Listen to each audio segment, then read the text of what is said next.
ఇచ్చినామా? Bible ఈ దినాలలో దుఃఖపడుతున్నది దేవుడు. కొన్ని విషయాలు ఉన్నాయి. అందులో ఒకటి ప్రాముఖ్యమైనది, బైబిల్ వాక్యమును చదివే విషయంలో చాలా వెనుకబడి ఉన్నాం. రెండోది, ప్రార్థనలో వెనుకబడి ఉన్నాం. సువార్త ప్రకటించే విషయంలో వెనుకబడి ఉన్నాం. వీటన్నిటిని చూస్తూ ఉన్నాడు దేవుడు.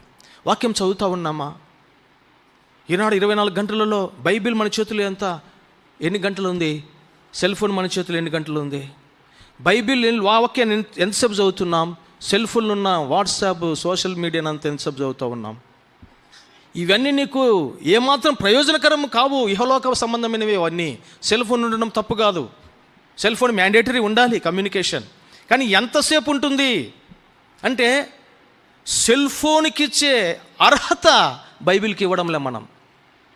న్యూస్ పేపర్కి ఇచ్చే అర్హత బైబిల్ చదవడానికి ఇవ్వడంలే మనం. అంటే బైబిల్ అంత